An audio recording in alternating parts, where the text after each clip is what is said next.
Okay, good afternoon, everyone. We wanted to welcome you to our Winter Career Week panel. Today, our conversation is going to focus on community leadership and nonprofit leadership. We want to welcome, first of all, our amazing panelists who have agreed to join us for having a conversation today about the field, their organizations, and to give some feedback to students. So thank you for joining us. We'd also like to thank all of our students who are joining us here now on the live Zoom call, as well as faculty, full-time, part-time, and those interested in nonprofit and community leadership. Thank you. My name is Nicholas Diehl. I'm an assistant professor here in the Department of Business and Tourism. My area of teaching and research is in the area of nonprofit leadership, strategic and resource management, and management overall. We are going to have a conversation and we're excited about that. And without further ado, we're going to have each panelist introduce themselves with the first question. So I'll start with Krissy. Could you introduce yourself, describe the organization that you work for, and the position that you have?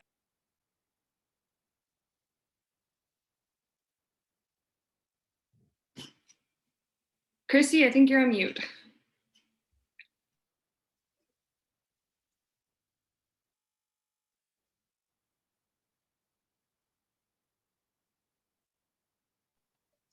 Sorry, it wasn't letting me unmute. We're off to a wonderful start. It was telling me that the host would not let me unmute myself. Anyway, apologies. I'm just going to leave myself on for the rest of the call just so that we don't have that happen again. So thank you so much, Nick. I'm so excited to be here today. And I was so pleased to be invited to be included in this panel today. So a little bit about me. I think I bring a bit of a different perspective to the discussion today that I'm very excited to share.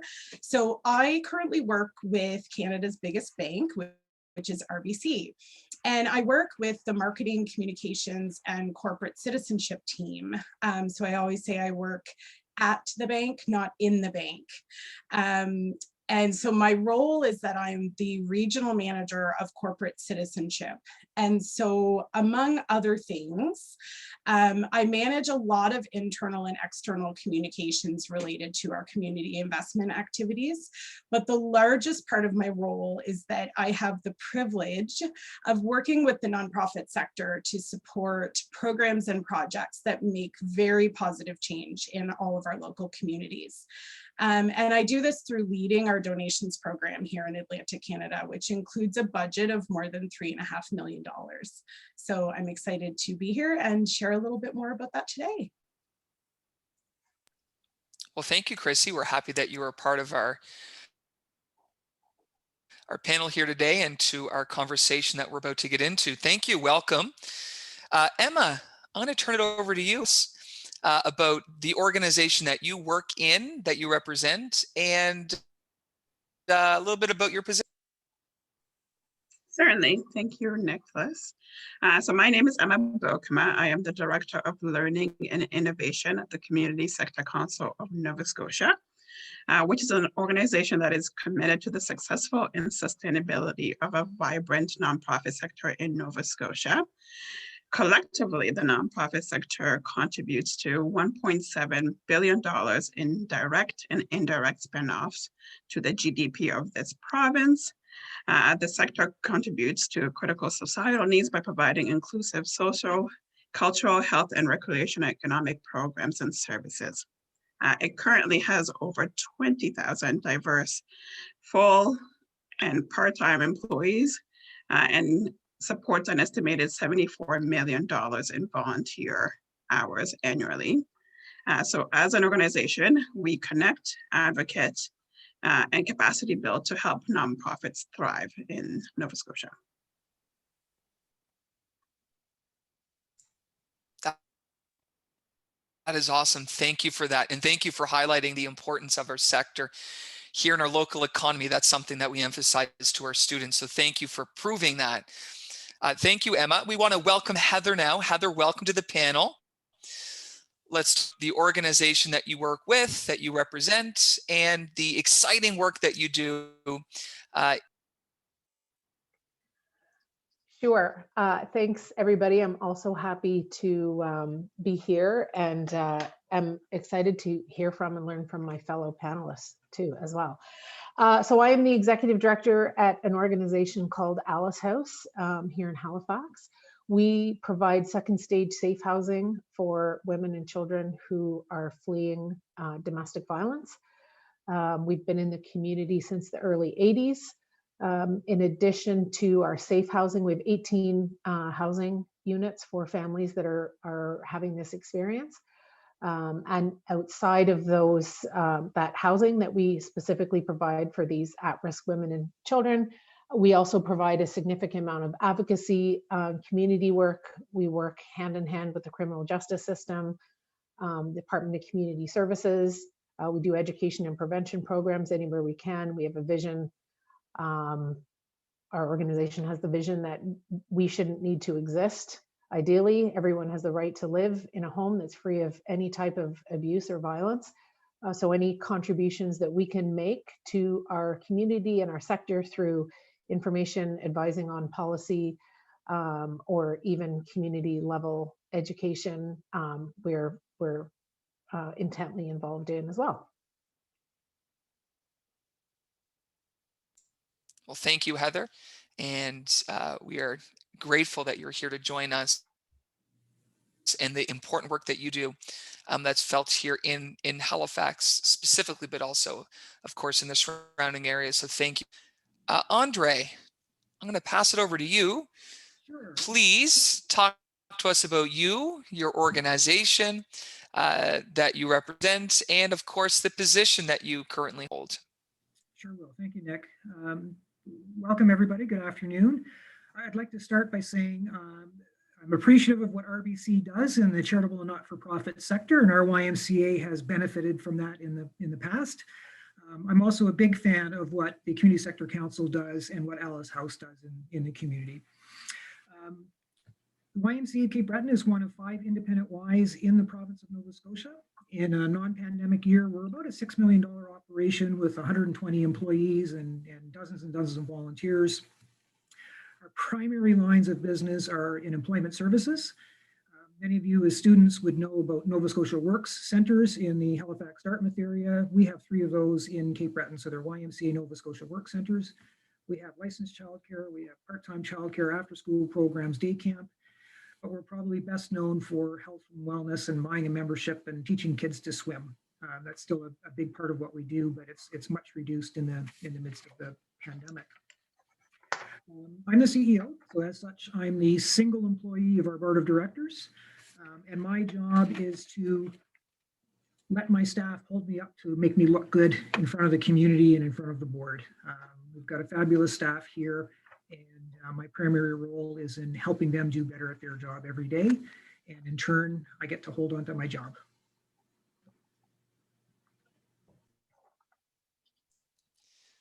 That's wonderful. And thank you also for the work that you do in your community and making an impact. Thank you. Okay, now here's how we're going to do this. We would love to create a dialogue. So now that we've have all the formalities out of the way, we certainly have a list of questions that we want to get to, and let's just treat this as a conversation among friends. So I'm going to start with Emma, and please each panelist to jump in, to add on to thoughts, to create that dialogue feel. But now that we've introduced ourselves and we're friends, let's now talk about your story. Our students are interested in how you have come to work in the nonprofit and community leadership sector. So talk to us about that story. Highlight perhaps your education, your work and personal experiences have led you to this point in your career. So tell. Certainly. So I would say I'm failed medical doctor. So growing up, my aspiration was to become a medical doctor.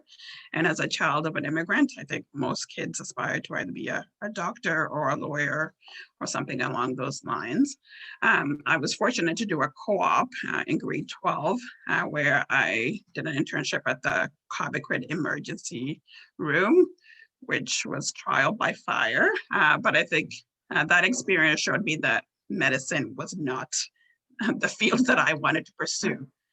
But it did get me to think around, like, why did I want to be a medical doctor, and what was the influence around that? So for me, it was wanting to have an impact on folks and help people be the best versions of themselves. So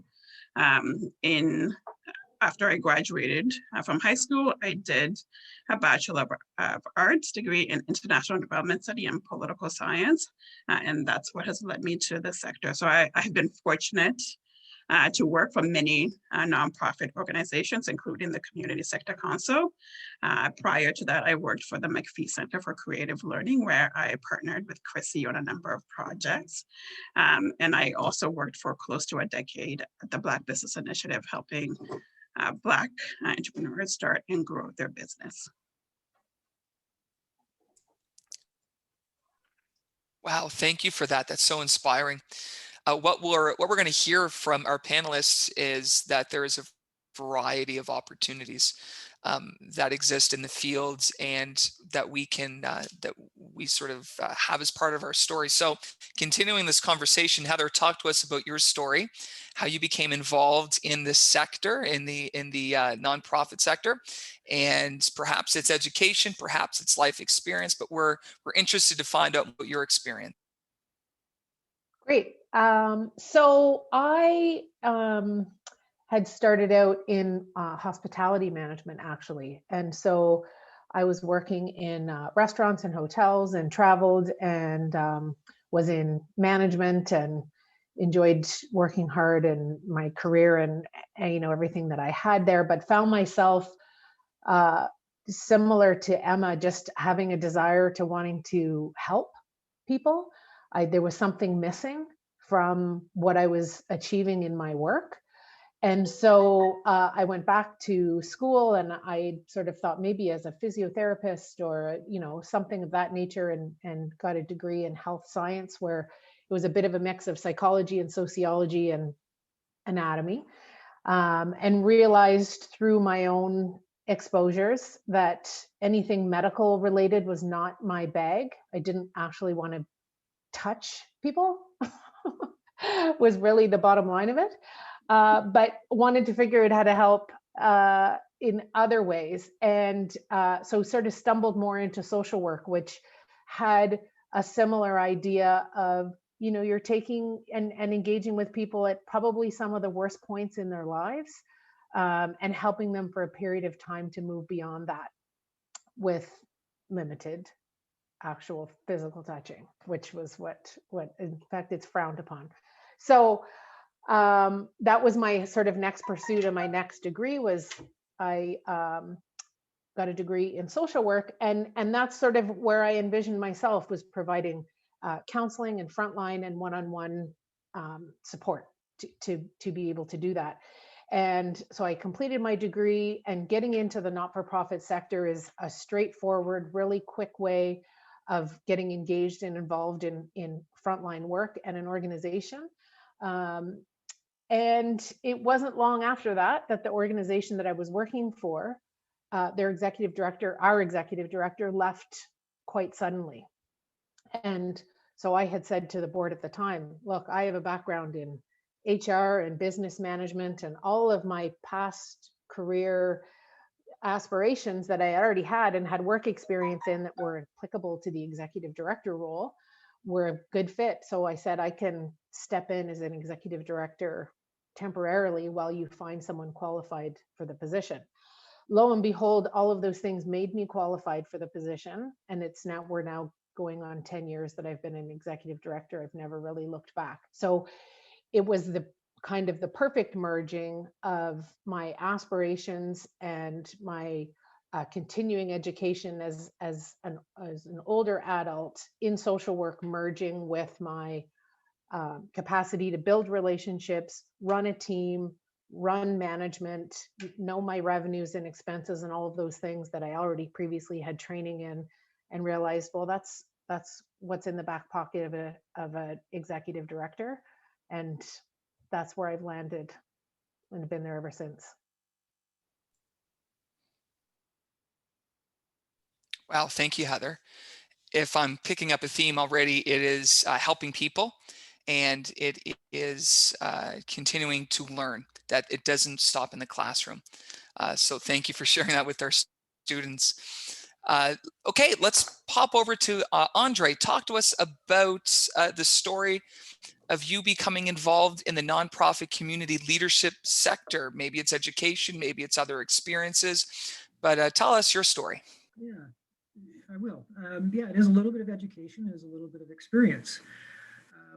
So I can actually draw a fairly straight line, not too many wiggles in it, from what I was doing in high school to what I'm doing now. In high school, I was a 4-sport varsity athlete and knew I was going to go into a physical education program, which I did at UNB Fredericton.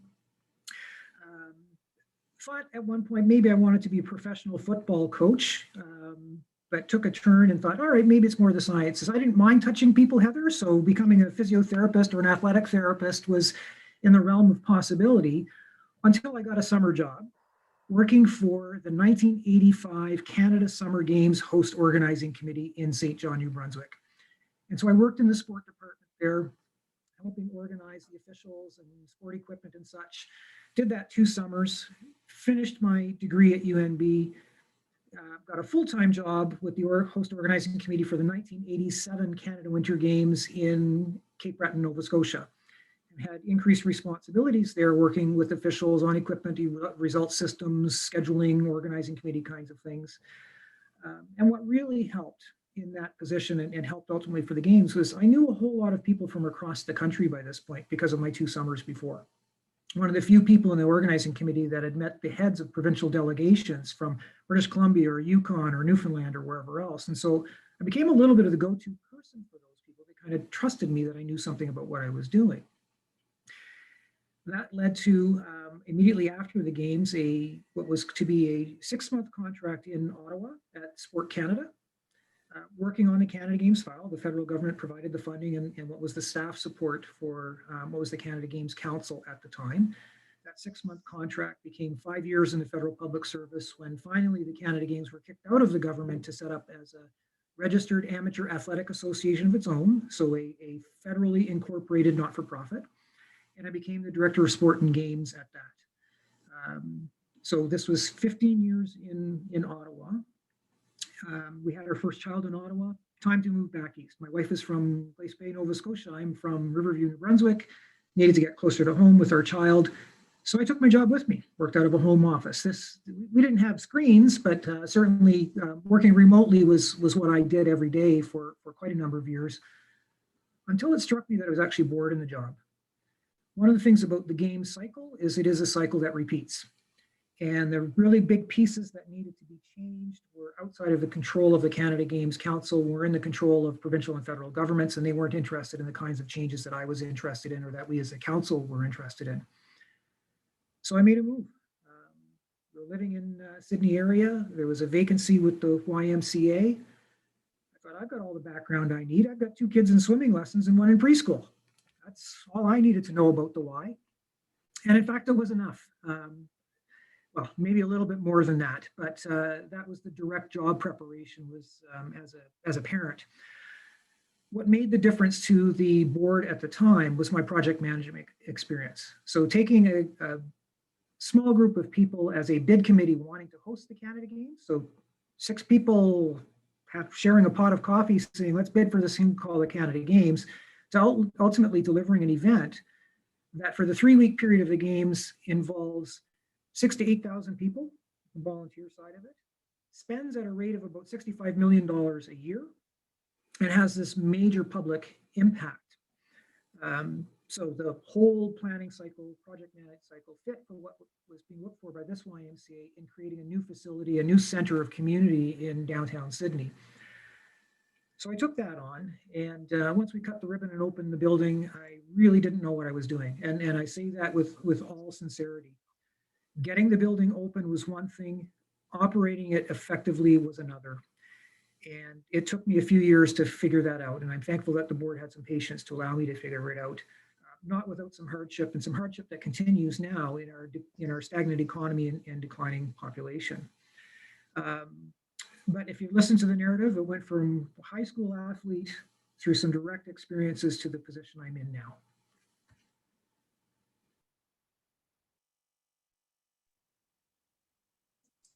Wow, thank you for that, Andre. And that was a point that I was going to make, that it seems like there's multiple ways to sector. So if you're interested in sports or interested in working with people and have an interest perhaps in touching people, medically speaking, there's that as well. There's that as part of the path. Krissy, before I get myself into any more trouble, help me here. Talk to me about how you came to work.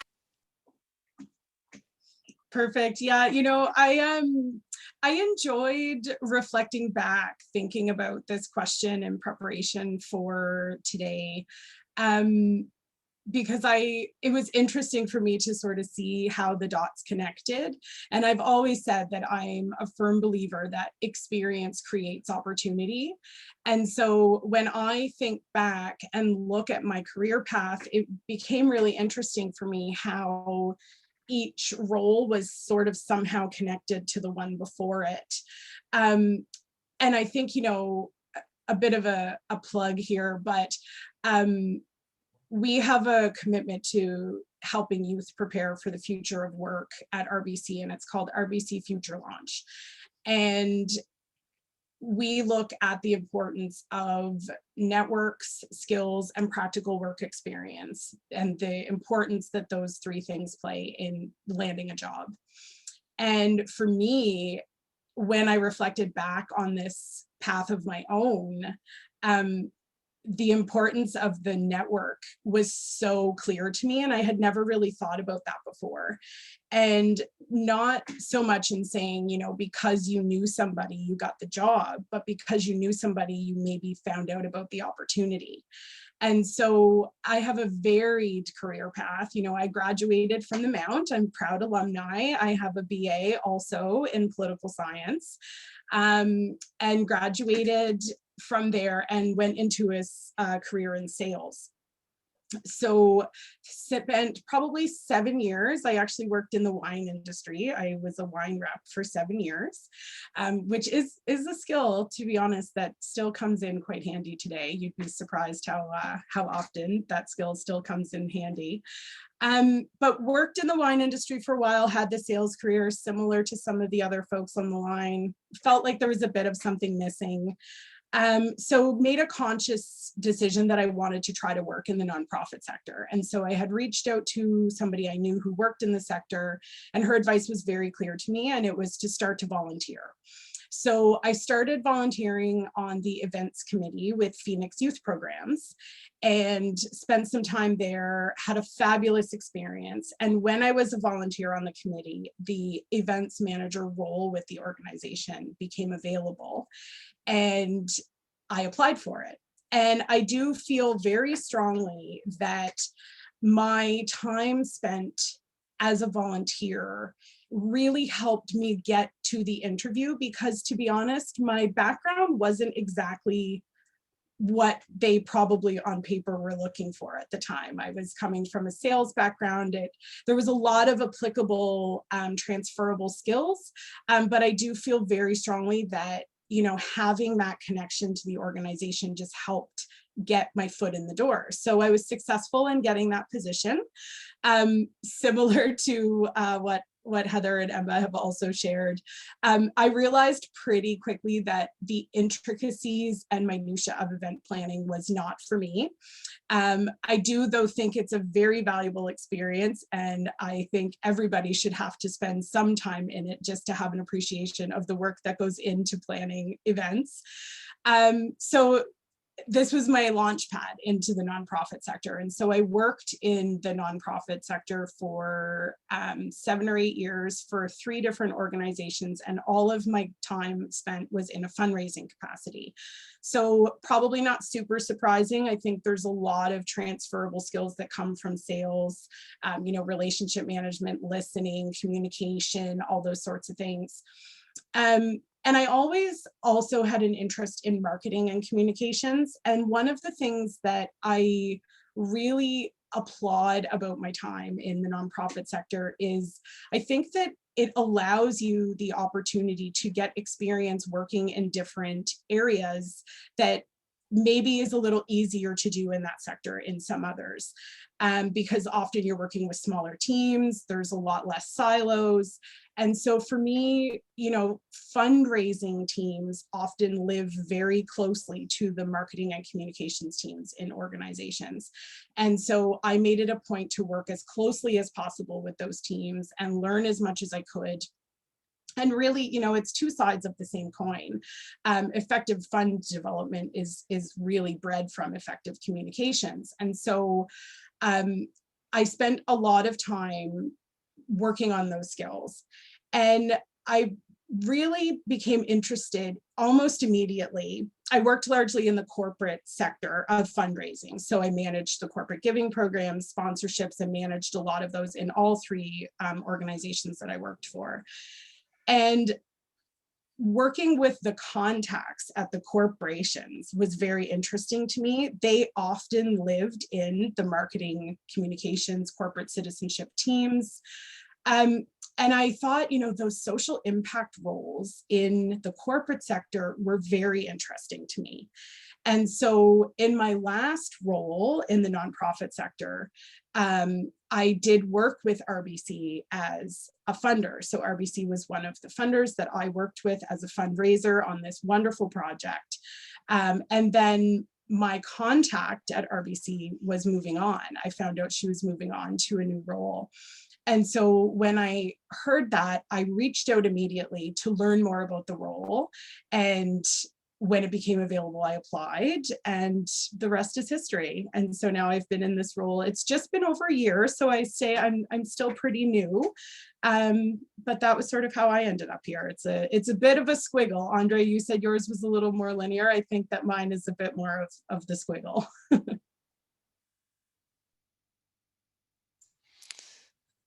Thank you, Krissy. That is awesome. It highlights as well the fact that in our nonprofit leadership, community leadership program, we talk about that there's this idea of discovered work. And oftentimes the way that we know what we would like to do or the opportunities that become available to us is when we put ourselves out there in volunteer positions and stretch goals and stretch assignments. So thank you for that. Heather, I'm going to turn to you now. Let's talk about your work. Let's talk about the good, the bad, and the ugly. What you like about your work, what you dislike about it, and what you find to be the most. So this is a great series of questions, and I'm most excited to talk about what I like about this work. Not just at Alice House, you know, I've worked at a few not-for-profit organizations so far. But what I love about the sector and working in the sector is that you and your colleagues and everyone who you're working with and your board, you are mission driven. You're not profit driven. And the ability in your work and in your job for me to be driven only by filling a gap, getting people's needs met, helping, raising awareness, whatever the particular mandate, bringing organizations together, strengthening not-for-profits, teaching children to swim, you know, whatever your particular mandate or your mission is, that's what drives you forward. And that just feels really good. And I don't know if it feels even better nowadays when it seems as though between social media and disconnection and all of those sorts of things, when you can have that kind of meaning in your work, which is one of the biggest things you'll do in your life outside of your family, where you're going to spend the majority of your time, in fact, sometimes more time than with your family, when it can be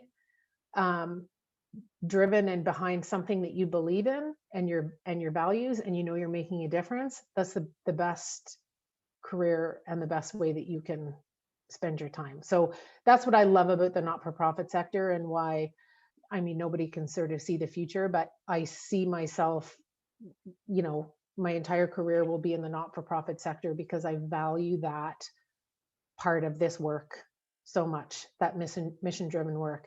And the other bonus to that is the people around you are also mission-driven. The people who stay and commit to the organizations that you're in.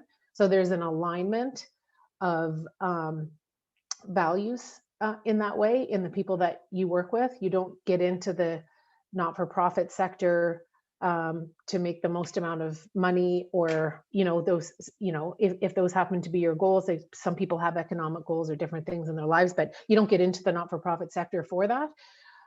So it just, you're aligned with like-minded individuals too, which leads to passionate work environments and charged and fueled work environments that are trying to make a difference for people. So I think that's one of the things that I love about the not-for-profit sector so much. Also, that it is fundamentally responding to a need. You are a representation of your community. If your community didn't need you, then they wouldn't be coming, and people wouldn't be funding you to fill the need of the community. So oftentimes feel like we're just a conduit to our community. We're just there passing on a message and a reality that exists for the community, and our work is to connect that to funders and resources and groups, and then service delivery to meet that need. So you're always relevant, and just by existing, you know, you're relevant because it's a command and a call from your community of something that is missing. So that's what I love. And you're figuring it out as you go along. I you know, when Andre talked about, you know, opening it is one thing, figuring out how to run it is another.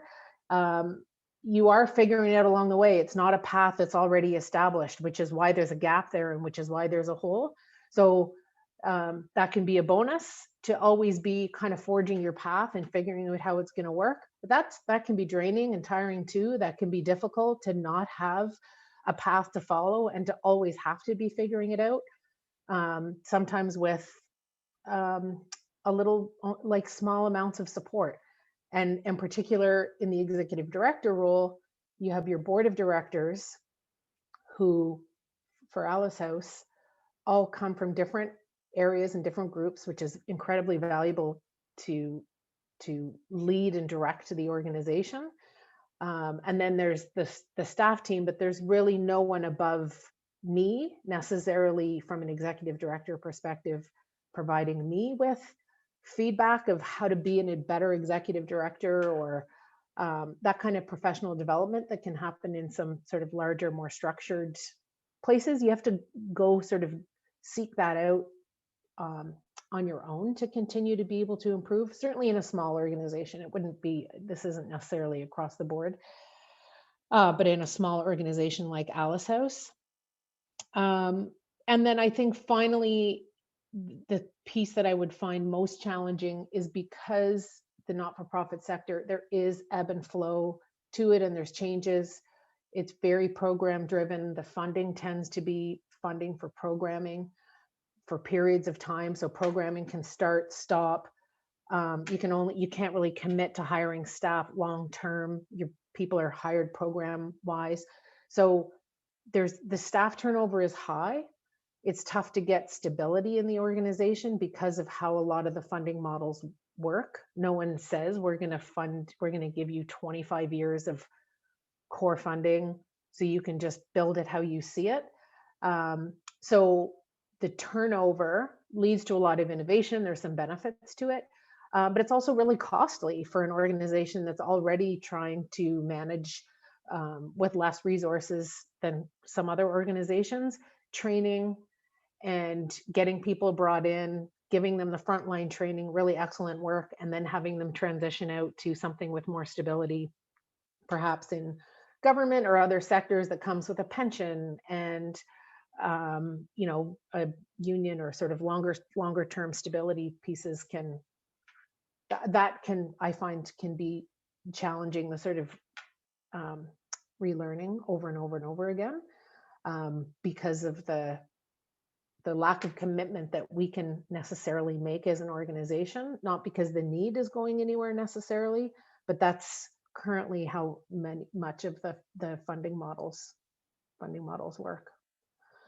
So I think I'll close it there. I mean, I could talk about this stuff all day long, so I just have to kind of pick a spot to stop. So I'm going to stop right there, let somebody else give their thoughts. Heather, I love that you're highlighting things that we're talking about in our courses here in our nonprofit leadership major, minor, certificate programs. So you're bringing to life the things that we're talking about. So thank you for highlighting that. Same question. We will get to what we feel is the most challenging aspects of leaders in the nonprofit. But for now, Andre, talk to us about what you feel in the ugly about your work, the things you like, dislike. Talk to us about that. Yeah.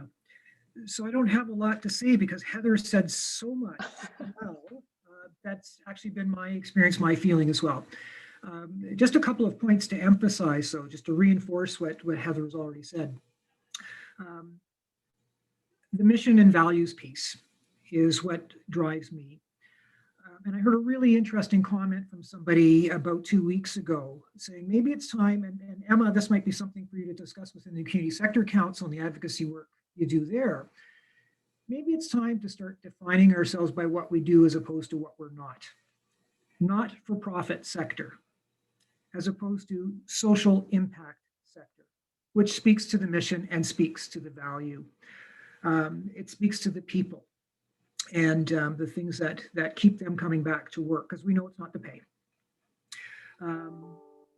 The other point that I would make is it is not about the pay and it is not about the funding because it is so unstable. So maybe this is for Krissy and people in the funding world, to donors and foundations and people running corporate social responsibility programs, to look at us through the lens of the social impact we already provide, as opposed to making us go through the hoops to answer applications for what questions you are asking. I really get disturbed by those applications that say, Andre, your overhead, Heather, your administration, and so is your early childhood educator, and so is the cook in your kitchen, and so is the social worker, because we're not touching salaries. Yet it's the people interaction, the people supporting people that actually achieves those social impacts and the outcomes that we want in the community. But so many granting organizations exclude that. And so they want us to buy the floaties for the swimming pool, but not pay the lifeguards who actually keep the kids from drowning. It's a tough combination. And Heather, you found better words for it, but those are just a couple of examples and messages I would pass on to others.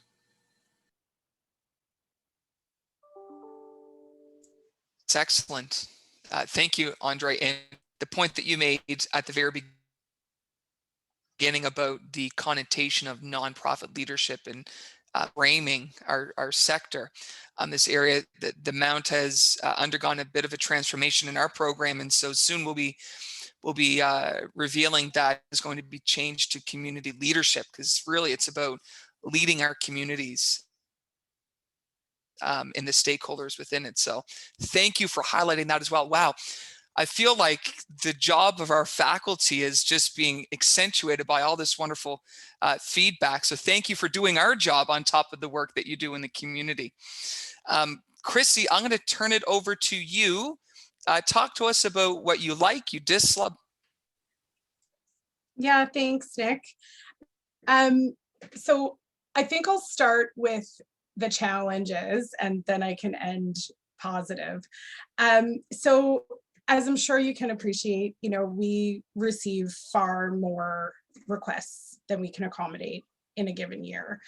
And I think, you know, I have a particular internal struggle because I have worked in the sector and I know that every cause is good. And Heather, you nailed it. You exist because there's a need. I say there's no nonprofit or charitable organization out there who's not doing good work.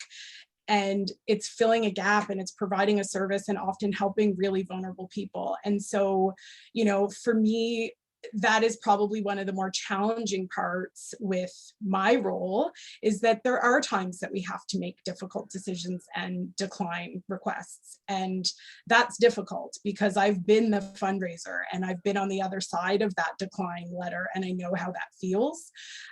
So that's probably what I find the most challenging. But on the other side of that, I think that what I love about my role is I have the absolute privilege of working with hundreds of charitable organizations across Atlantic Canada. So I am constantly reminded of the good work that's happening, of the amazing programs that are helping to build and rebuild our communities. And it's really motivating for me. You know, I learn so much from my partners all the time about what are the gaps, what are the needs, what can we do to help? And I really get inspired by those conversations. I think, you know, another thing that I do enjoy particularly about the RBC model is, you know, our team in corporate citizenship is we are tied to our national team, our national office. And so we receive a ton of support there, but we do operate in a regional setting here. So we have a lot of autonomy in managing relationships and making decisions. And so I think in a lot of ways, it's really the best of both worlds. You know, working with RBC is a fast-paced, really big organization. So things are constantly changing. We're responding to the constantly changing charitable sector, which is now even more accelerated due to the pandemic. So you're never bored. It's impossible to be bored. And, you know, we have a really strong team. We have a small but mighty team here in Atlantic. And I think that, you know, that's one of the things that I really enjoy. Thank you, Krissy. I appreciate it. And thank you as well for putting a face on and to the great work that the banks just beyond everyday banking. So thank you. Emma, I will wrap up this question with you. Now's your chance. Talk to us about the things you like, you dislike, the things you find most challenging of your work in the sector. Certainly, so I don't think I can say anything that other folks haven't said. So I echo what people said around like purpose-driven work or human-centered work. But I think for me specifically, I've been fortunate to straddle the entrepreneurship world and the nonprofit space at the same time. So I have that core, like the business piece and the nonprofit or the human-centered piece. But for me, I think Krissy mentioned autonomy. And I think for me as an individual, autonomy has been a big driver for me to stay in the nonprofit sector, and all the roles that I've had have given me autonomy on the work that I do. But I think as a result of that, there's been a lot of innovation that's happened as a result of that. And I think for me, what keeps me working in this sector is like, we know how to stretch a dollar. Like funding is definitely an issue, but we know how to stretch a dollar to have meaningful impact to the people we're in service of. And so I think on the flip side, around the things I dislike, I think the nonprofit sector doesn't get the respect that it deserves, because like we contribute $1.7 billion to the GDP of this province. Like that is not a small feat by any means. So I think to Andre's point, I think as corporate, government, and other entities are rolling out funding models, I think the capacity for nonprofit sector to be sustainable is being flexible around those funding models. Because if you give a nonprofit a 5-year running path, what innovation can happen within an organization and what impact can they have if they have that runway. And Andre, I think you'll be excited to see that CSC is moving to a for impact model. So we are not, the non-for-profit is a tax structure. It is not who we are. Just because we don't generate revenue doesn't mean we don't make impact. So we are for impact and social impact. And I think that's the language that I hope can get funders behind what we're doing and provide core funding that will not be just 1 year, but 5 years or 20 years perhaps. But no.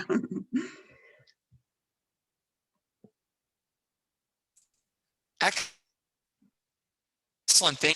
Now that we've talked about the micro aspects of the work that you do and your insight about the things that are good, not so good, some challenges, let's take a zoom out and let's look at the sector as a whole. Can you talk to us, and I'll start with Andre, and let's see if we can create a little bit of dialogue here. Think about the year we've just had. Think about COVID-19 wreaking havoc. Think about the community that we felt that we had but is no longer because we're separated. Think about the health impact of COVID-19. Think about Black Lives Matter. All of these social issues that are very important. But of all of these, for leaders,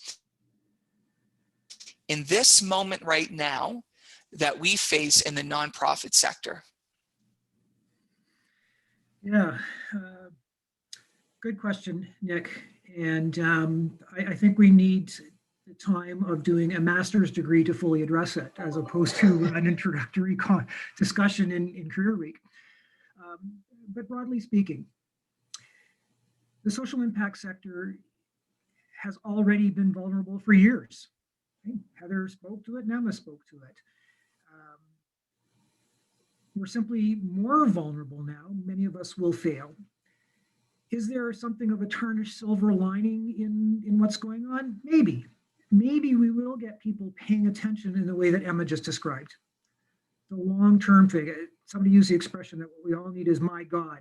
Multi-year general operating dollars. Okay? Write the check and step out of the way. And in some cases, if you've trusted us for the last 25 years that we've been in business, or 135 years in the case of our YMCA, trust us for the next 5, so that we can actually adapt and learn and take some risks and maybe have some spectacular failures along the way, but ultimately have some spectacular achievement and success. So I think in terms of sector leadership, what it means is being very adaptive.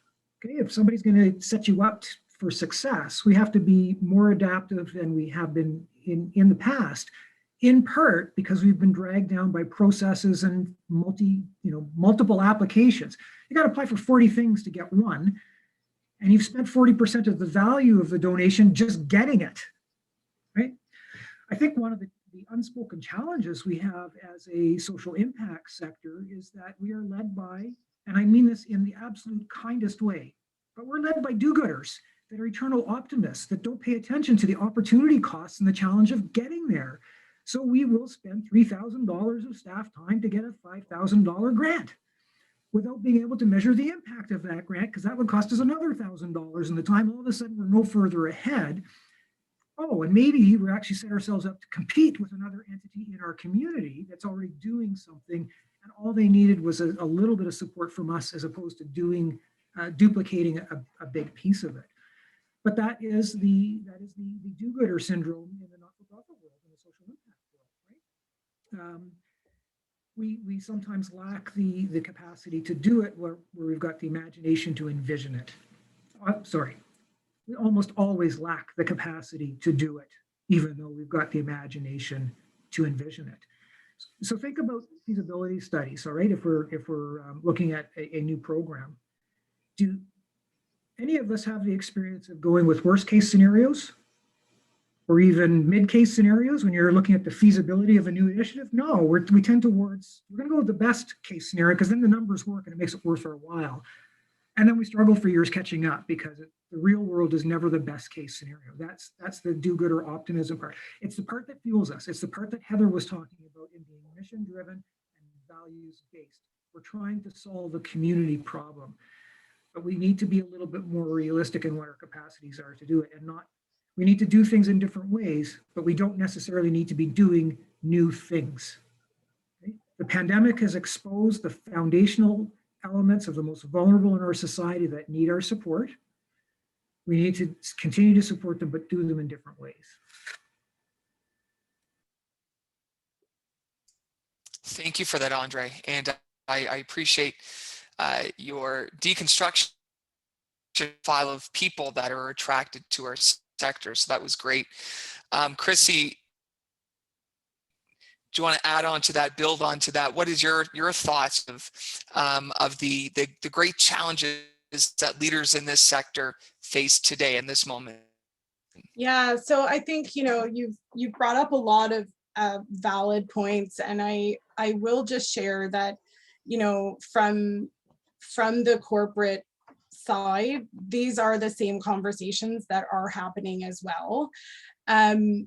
I don't know if you've seen it, but we did just recently support, Imagine Canada put out a report recently just talking about, you know, the impacts on the charitable sector and the role that the corporate sector can play in helping to recover in COVID response. And it's really quite interesting. And a lot of the points that you raise are things that we are discussing and across the board. I don't mean we Rbc, I mean we as in, you know, the corporate sector, in recognizing that things like flexibility with funding and you know, longer term funding is necessary. And so there are definitely conversations that are happening, if that's of any consolation to the current context. I think that, you know, from my position now, and then also from my past life being a fundraiser, it's such an interesting time, because you're right, it's already strained just by the model and the setup. But I think right now, you know, we're seeing such an increased demand for services because of the pandemic, while at the same time, simultaneously, a major decline in revenues and a strain on funding sources in some cases. So that sort of leads to more, I hate using the word competition, but more organizations applying for the same funding streams. And, you know, I think that your points around impacts are really interesting, because there is a lot of expectation around impacts and measurement when it comes to funding.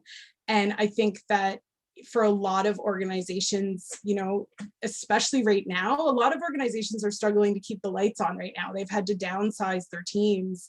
And so capacity to fulfill some of those requirements is definitely a challenge. I think that, again, if we try to focus on the positive, which I do try to do, the pandemic has created some opportunities to find efficiencies and to rethink how programs and services are delivered. As exciting as that is, it definitely comes with challenges, because innovation and technology skills are a major piece of this.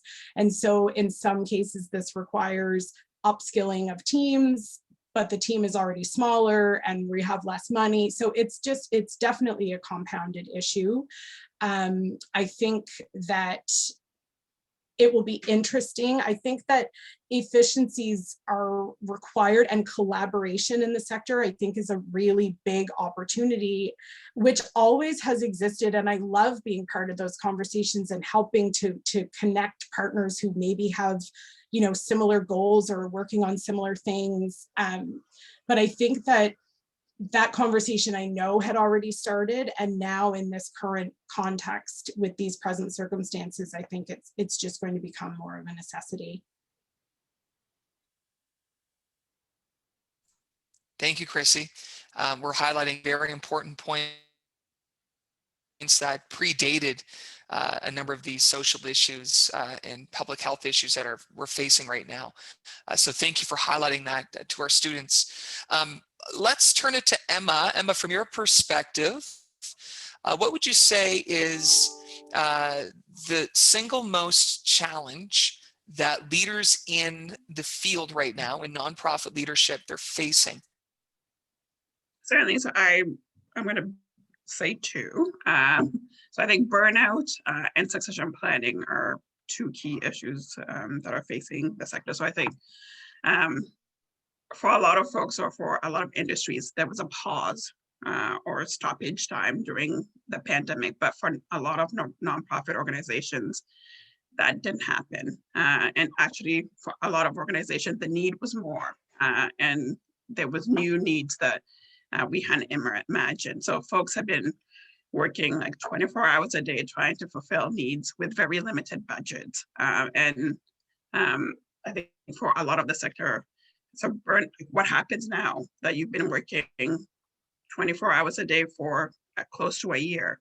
And how do you take care of yourself while also taking care of folks that need you to? So I think burnout will continue to be an issue in the sector. And I think our capacity to help burnout for the sector will become more important. And then the second piece is around succession planning. So Nova Scotia has an aging population. The median age in the sector is 55. And most executive directors in the sector have been in their roles for 10 plus years. And I think I saw the other day, there was an ED that was in her role for 50 years.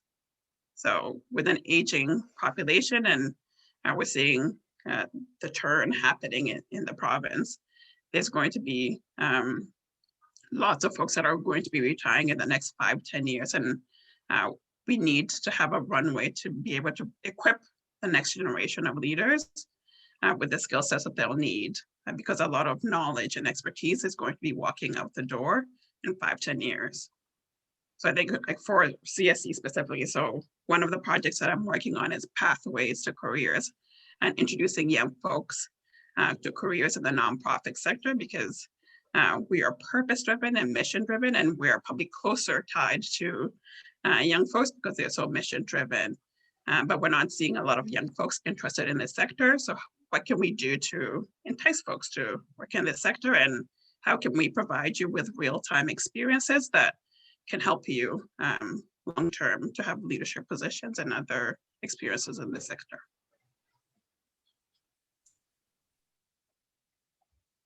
Wow, thank you for that as well. How we succeed in the legacy, perhaps, that we leave in creating sustainable succession. So thank you. That's something that we've at different points emphasized in the program. So thank you again for highlighting that. Over to you, Heather, your thoughts on the biggest challenges that we face. So this is great going last, because everybody's already said all things that I would definitely say. I would add that some of those resource pieces to what Andre said, sort of just trust that we can spend the money wisely, because there is rarely opportunities for money to hire an HR person or a fund development person or an administrator who just does the bookkeeping. And like, we are a business the same as any other business, and we have to meet labor laws, and we have to make sure we're not violating people's human rights. And so all of those same expectations that are on a regular business are on us in the not-for-profit sector. We are just expected to do it without resources somehow. And I think that puts us at risk. And so having that type of core foundational funding so that you can make sure that HR and those business model needs are being met at the same time as your program delivery is occurring is vital. It needs to be recognized and it needs to happen. I also think that although we're not revenue or profit driven, I do think that all employees who work in the not-for-profit sector should be getting funded to work at market rates. So you shouldn't be, it's one thing to know you're not going to, get rich doing it, but you shouldn't be expected to be doing the same work as someone in government, for example, and making 50% less because you happen to choose a not-for-profit position. Funders, we need to be funding salaries and allowing not-for-profits to pay their staff at market rate, at least, if we also can't provide the stability in those pieces. So I think that needs to be a sort of campaign and push forward, and just agree so wholeheartedly with Emma too about the succession planning. I know another executive director who's been trying to retire for a year, and she can't because the level of experience that they're looking for to come in to take over that role for this organization is just not out there. And they can't, the applicants that are coming in aren't a suit and a match for the position. And I find myself, even within my own organization, I'm trying to encourage some of my own staff to want to be involved in expanding and getting into more leadership roles and being an executive director. And hopefully it's not because of how I talk about it, because I actually love it. But so many people I talk to go, oh my God, I would not want to do that job. Like, I don't want to be pulled in all of those different directions, or I don't want to, I don't want to do that. So I think bringing up a group of people behind us and mentoring or working with folks that can come in and step in will take some of the pressure off of those executive directors, hopefully reduce some of that burnout. If an executive director needed to take a 6-month leave, you wouldn't feel like you were going to leave your organization in absolute peril if you were to take some sort of a break or a leave, because there is someone coming up that would love and jump at an opportunity to sort of step in and take in that role for 6 months, or have interim executive director positions or associate director positions in organizations, and build up that network of people so that executive directors can move around a little bit, maybe change jobs, go to a different place without feeling like they're going to leave their organization in a really bad way, because there isn't a trained cohort group to come up behind. I think that's really important. I'm happy to hear about, well, I know the Mount is doing excellent work too, but that Pathways program would be excellent, I'm sure. Thank you, Heather. And this sets up our next question quite nicely, because you talked about the issue of there being some gaps. And what I'm looking from our panelists, this has been such an incredible conversation. I want to leave room for a few questions for our students. So just being mindful of the time, what I'm going to do is I'm going to try to compound a couple of these questions, and I'm going to start it with Krissy. So you're on the hot seat, Krissy. What I'm looking for is from your perspective, if you have to give advice to students who are interested in the sector, what type of skills, experiences, what should they be doing right now? What piece of advice would you say you would give to a student right now who's interested in the sector, as a year, 2 years left before graduating, or as they graduate? What type of advice would you give? Perfect. I think, I think that what I'm about to say is probably relevant no matter what career path you choose, but I think it's particularly relevant for the nonprofit sector, just based on everything that we've talked about here today, and the particular unique circumstances that surround working in that sector right now. So we try to focus a lot through Rbc Future Launch on the skill building side of things with youth. And we focus a lot on the soft skills. So looking at things like adaptability, critical thinking, creativity, collaboration, problem solving, communication skills, financial literacy, digital literacy, more important now probably than ever. And I think, finding ways to hone on those skills right now is really important for the future of work, period. It's rapidly changing so quickly. It was already happening, and half of all jobs are likely to be changed or disrupted over the next 10 years. And for a lot of you, the job that you end up having might not actually even exist yet. And so I think being able to have this really strong foundation of these soft skills that are super transferable and really versatile is becoming more important now than ever.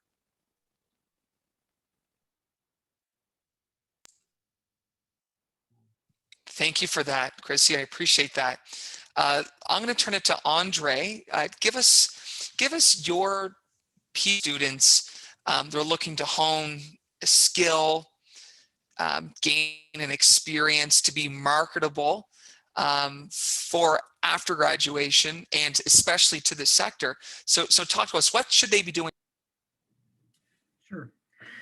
So for me, the biggest skill is in communication, whether it's public speaking, whether it's in typing full sentences with spell check turned on and knowing how to use Grammarly. Those things matter in so many of our environments. The toughest thing, so I'm going to say something a little bit contradictory, if not outright hypocritical. The toughest thing in presenting yourself to a potential employer is in being your authentic self while still meeting the expectation of the person across the interview table from you. Okay? So here's an example.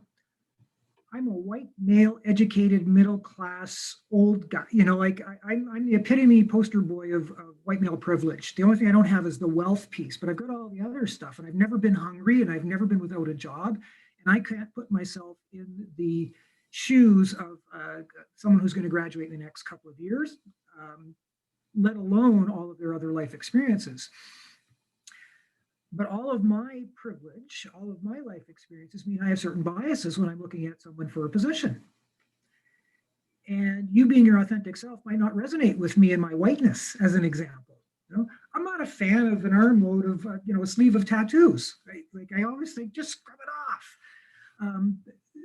But if that's you and you're wearing your short sleeves with your sleeve of tattoos, you're being yourself. You have to be true to yourself. And it's actually me who has the problem, but it could actually hurt you in your career aspiration some way. All right, there's the hypocrisy in me saying it, but I know I've got some, people have taught me this about myself, so I'm at least aware of it. So I acknowledge my privilege to you, and I try to check it at the door in these kinds of circumstances. The thing you want to avoid is trying to be somebody else to try to get a position, because if you're hired on the basis of being somebody else, you're likely to be unhappy. It's going to show up in 6 days, 6 weeks, 6 months, but you're not going to get that kind of satisfaction for the impact because you're not able to be yourself. You're hired under a certain set of false assumptions about what this person is going to be, and there's likely going to be conflict in your future that way. And so finding the fit with an organization that's going to do some meaningful work, something that's important to you, or at least understanding and defining your role and accepting what it's going to be somewhere else, is going to be personally troubling at some point. So I don't fully know how to solve that, but I want to put it on the radar for any person that's getting out into the workforce. Wow, thank you for that. Very practical pieces of advice and insightful. Thank you for sharing that and being vulnerable. Thank you. I'm going to turn it to Emma.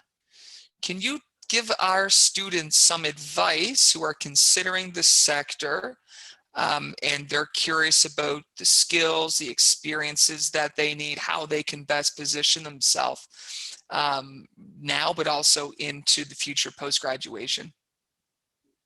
Certainly. So I say, be proactive. Krissy mentioned earlier the way she entered the nonprofit sector was through volunteer work. So I think don't wait until you graduate to start making connections within the sector. So volunteering is a great way to build that network. And then I think for me, I always encourage people to find a mentor and folks that can sponsor you, because Nova Scotia is a place where who you know matters.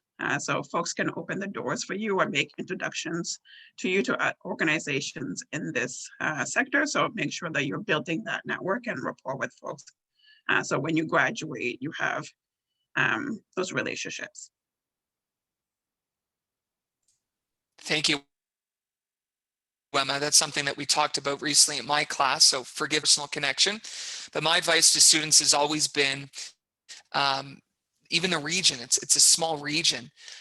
If you're going to burn a bridge, and forgive that example, but if you're going to go sour on a relationship, or you probably should just pack up and move elsewhere.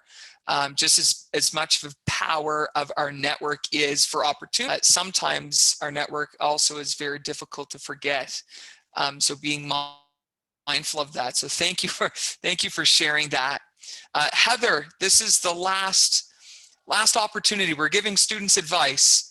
They're sitting across your desk and they want to know, what can they do today to help them become eligible into the sector after graduation? What do you tell that student?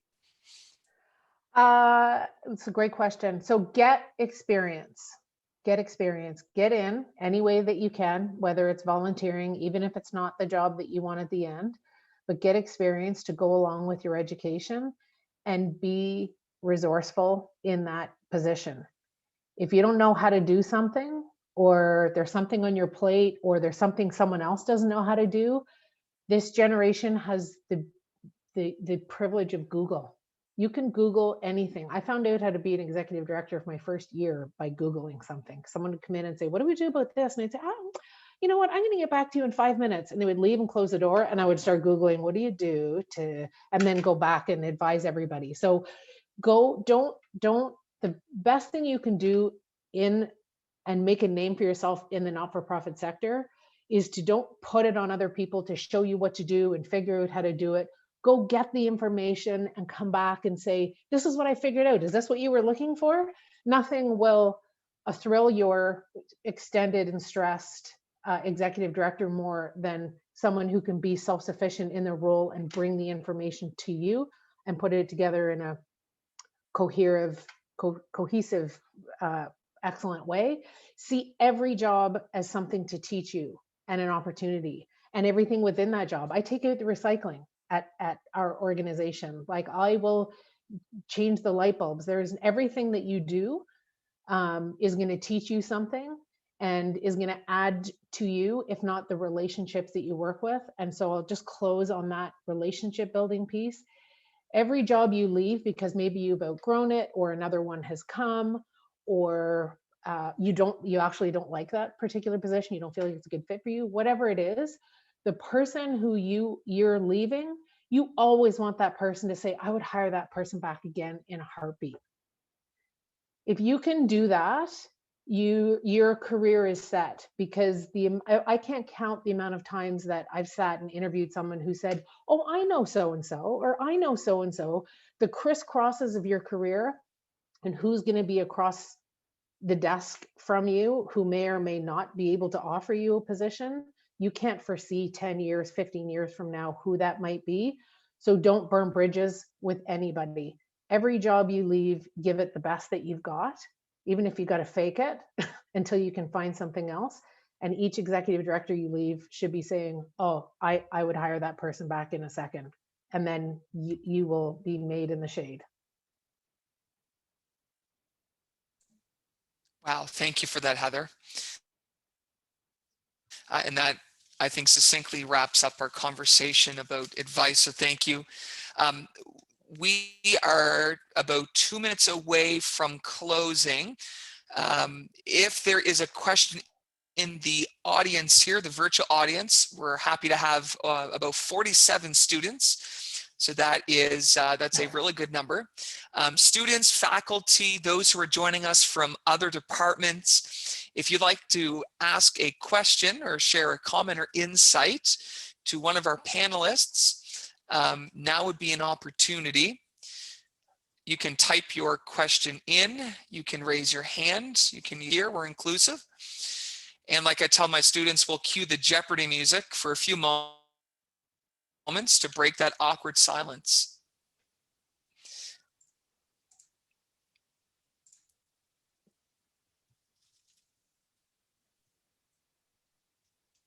Can I do a plug while we wait for a question? Absolutely. Certainly. Okay. So Please. the Community Sector Council is going to launch a community student and resident program. So this is a cluster employment model that we're going to prototype in real time. But our hope is to employ 10 students across the province that would work for the sector. So it's a project-based internship. So one day you might work for Alice House, and then the next week you might work for the YMCA. But it's to give students real-time experience in the sector. So it should be announced hopefully in the next couple of weeks, pending funding, but we're really excited to give students meaningful work in the sector. Emma, can I ask that you loop back with one of your contacts here, if not myself, once that's announced, that we can send that off to our student. Okay, perfect. That's awesome. We're not seeing any questions, and so that's just how great of a job our panelists have done. We even have some feedback here in the chat, so thank you for that. So now I'm going to conclude. I want to thank each of our panelists, Krissy, Emma, Heather, and Andre. Thank you so much for taking time out of your day to be with us. On behalf of the Department of Business and Tourism, I want to thank, again, our panelists. I want to thank our participants, our students, our faculty for joining us. And I do want to pass on a small announcement that this session has been recorded and it will be available to you on our YouTube channel in the next couple of days, our Department Business and Tourism YouTube channel. So please check that out. But until next time, thank you so much once more. We're grateful for your time. Please take care, be safe, be kind to one another, and have a great day. Thank you. Thank you.